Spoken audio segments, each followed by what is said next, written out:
Hello everyone, जय हिंद। स्वागत है आपका आपके अपने यूट्यूब चैनल के प्लेटफॉर्म में। आज मैं आपके समक्ष बात कर रहा हूँ एसएससी एमटीएस एग्जाम 2024 की थर्ड शिफ्ट के महत्वपूर्ण प्रश्नों के संदर्भ में।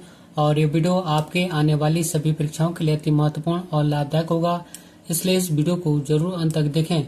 और इसी के साथ मैं अपने वीडियो को स्टार्ट करता हूँ। और फर्स्ट महत्वपूर्ण प्रश्न पूछा गया था कि किसका रासायनिक सूत्र H2SO4 होता है। तो इसका आंसर है सल्फ्यूरिक अम्ल का। और सल्फ्यूरिक अम्ल का रासायनिक सूत्र H2SO4 होता है। और नेक्स्ट महत्वपूर्ण प्रश्न पूछा गया था कि भारत का सबसे बड़ा लोक नृत्य कौन सा है। तो इसका आंसर है नाटी लोक नृत्य। और नाटी लोक नृत्य हिमाचल प्रदेश का लोक नृत्य है। और नेक्स्ट क्वेश्चन पूछा गया था कि बेदिनखलम किस राज्य का पारंपरिक नृत्य त्योहार है। तो इसका आंसर है मेघालय राज्य का। और बेदिनखलम मेघालय राज्य में प्रतिवर्ष सबसे अधिक मनाया जाने वाला सांस्कृतिक त्योहार है। और यह त्योहार भगवान को एक निमंत्रण है, जो कि एक भरपूर फसल के लिए उनका आशीर्वाद मांगता है। बात करें में अन्य राज्यों के पारंपरिक नृत्य त्योहारों के संदर्भ में, तो जैसे कि छत्तीसगढ़, और छत्तीसगढ़ में बस्तर दशहरा, भोरमदेव महोत्सव और मडई महोत्सव आदि मनाए जाते हैं। और नेक्स्ट है तमिलनाडु राज्य, और तमिलनाडु राज्य में पोंगल, थिपुसुम, महामहम महोत्सव आदि मनाए जाते हैं। और नेक्स्ट है गुजरात राज्य, और गुजरात राज्य में नवरात्रि, रण उत्सव, उत्तरायण आदि मनाए जाते हैं।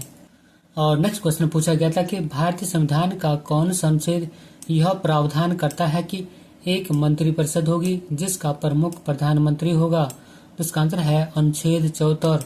और भारतीय संविधान के अनुच्छेद 74 के अनुसार राष्ट्रपति को उसके कार्यों के संपादन व सलाह देने हेतु एक मंत्रिपरिषद होती है, जिसका प्रधान प्रधानमंत्री होता है। और नेक्स्ट क्वेश्चन है कि गणेश रथ में स्थित बेहतरीन अखंड मंदिरों में से एक है। तो इसका आंसर है महाबलीपुरम। अर्थात गणेश रथ महाबलीपुरम में स्थित बेहतरीन अखंड मंदिरों में से एक है। और गणेश रथ भारत के तमिलनाडु राज्य के महाबलीपुरम में स्थित है। और यह एक अखंड मंदिर है, जिसका अर्थ है कि यह चट्टान के एक टुकड़े से बनाया गया है। और यह मंदिर भगवान गणेश को समर्पित है, जिन्हें बुद्धि, ज्ञान और नई शुरुआत के देवता के रूप में पूजा जाता है। और नेक्स्ट क्वेश्चन है कि यूनेस्को विश्व धरोहर में शामिल रानी की बॉब कहाँ स्थित है। इसका आंसर है पाटन, गुजरात में। और रानी की बॉब गुजरात को वर्ष 2014 में विश्व विरासत स्थल घोषित किया गया था। बात करूं मैं यूनेस्को के संदर्भ में, तो यूनेस्को का पूरा नाम united nation educational, scientific and cultural organization होता है, जबकि हिंदी में से संयुक्त राष्ट्र शैक्षिक, वैज्ञानिक एवं सांस्कृतिक संगठन कहते हैं। और इसकी स्थापना अर्थात यूनेस्को की स्थापना 16 नवंबर 1945 को हुई थी। और यूनेस्को का मुख्यालय फ्रांस की राजधानी पेरिस में है।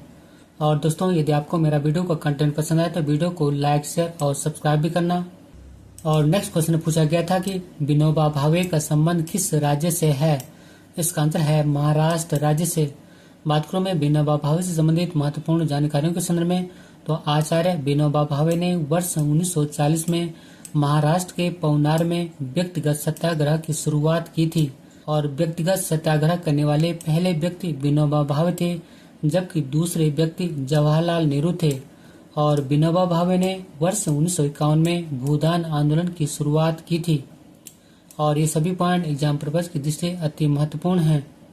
और नेक्स्ट महत्वपूर्ण प्रश्न पूछा गया था कि भारत के किस पड़ोसी देश में प्रसिद्ध कटास राज मंदिर परिसर है, जिसमें कई धर्म के मंदिर स्थित हैं। तो इसका आंसर है पाकिस्तान में। और प्रसिद्ध कटास राज मंदिर परिसर पाकिस्तान में स्थित है।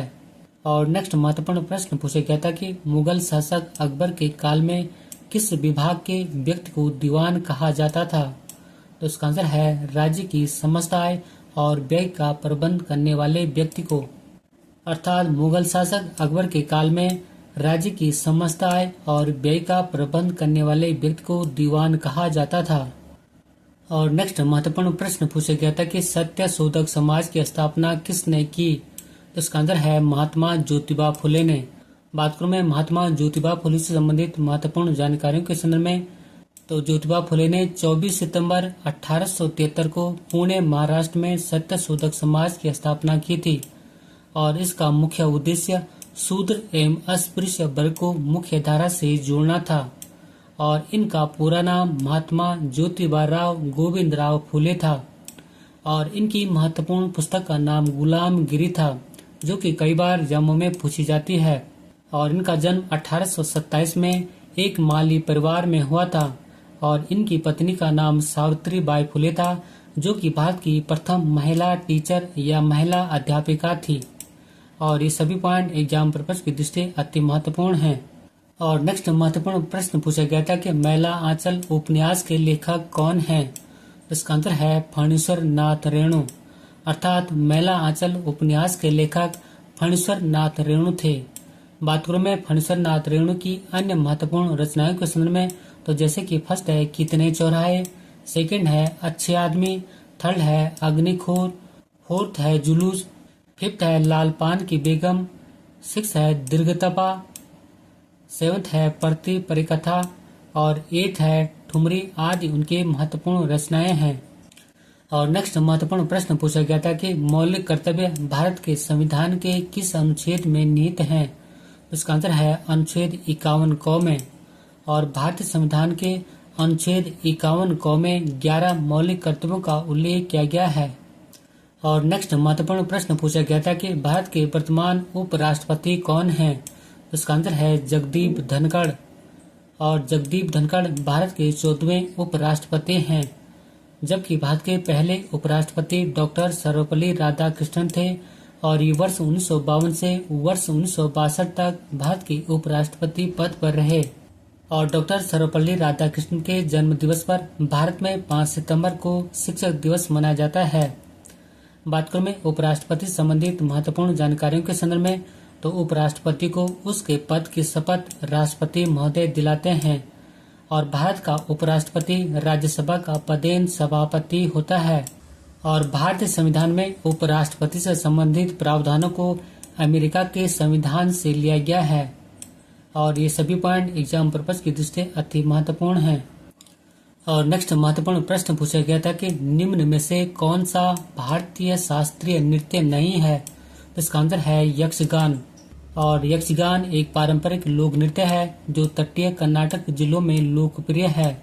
बात करूं मैं भारतीय शास्त्रीय नृत्यों के संदर्भ में, तो भारत के 8 मान्यता प्राप्त शास्त्रीय नृत्य हैं, जिसमें कि फर्स्ट है भरतनाट्यम और यह तमिलनाडु राज्य का है, सेकंड है मोहिनीअट्टम, यह केरल राज्य का है, थर्ड है कुचिपुड़ी, यह आंध्र प्रदेश राज्य का है, और फोर्थ है कथकली और यह केरल राज्य का है, और फिफ्थ है कथक और यह उत्तर प्रदेश राज्य का है, सिक्स है ओडिसी और यह उड़ीसा राज्य का है, और सेवंथ है सत्रिया और यह असम राज्य का शास्त्रीय नृत्य है, और एट्थ है मणिपुरी और यह मणिपुर राज्य का शास्त्रीय नृत्य है। इस प्रकार भारत में कुल 8 मान्यता प्राप्त शास्त्रीय नृत्य हैं। और नेक्स्ट महत्वपूर्ण प्रश्न पूछा गया था कि पित्रादुरा तकनीक निम्नलिखित में से किस से संबंधित है? तो इसका आंसर है वास्तुकला और सजावट से। बात करूं मैं पित्रादुरा तकनीक के संदर्भ में, तो कीमती पत्थरों से बने फूलों के डिजाइन के साथ दीवारों को सजाना पित्रादुरा तकनीक कहलाती है। और नेक्स्ट क्वेश्चन पूछा गया था कि इनमें से कौन पूंजी प्राप्ति का हिस्सा नहीं है? तो इसका आंसर है कर। जबकि अचल संपत्तियों की बिक्री से प्राप्त नगद, कंपनी के शेयरों की बिक्री से प्राप्त नगद और ऋण और बॉन्ड जैसे ऋण साधन के मुद्दे के माध्यम से प्राप्त नगद पूंजीगत प्राप्तियां हैं। और नेक्स्ट क्वेश्चन पूछा गया था कि आर मुथुकनमल एक नर्तक हैं जिन्हें वर्ष 2022 में पद्मश्री मिला था। तो इसका आंसर है सधीर नृत्य शैली के, अर्थात आर मुथुकनमल एक सधीर नृत्य शैली के नर्तक हैं और वर्ष 2022 में भारत सरकार ने आर मुथुकनमल को सधीर नृत्य शैली में उनके योगदान के लिए पद्मश्री पुरस्कार से सम्मानित किया था। और नेक्स्ट क्वेश्चन पूछा गया था कि एशियाई खो खो चैंपियनशिप 2023 का विजेता कौन था? इसका आंसर है भारत। जबकि एशियाई खो खो चैंपियनशिप 2023 का उप विजेता ईरान था। बात करूं मैं खो खो संबंधी महत्वपूर्ण जानकारियों के संदर्भ में, तो खो खो में खिलाड़ियों की संख्या 9 होती है। और इसी क्वेश्चन के साथ अपने वीडियो को समाप्त करता हूँ। यदि आपको मेरा वीडियो को कंटेंट पसंद आए तो वीडियो को लाइक, शेयर और सब्सक्राइब भी करना। मिलते हैं जल्दी नेक्स्ट वीडियो में, तब तक के लिए धन्यवाद।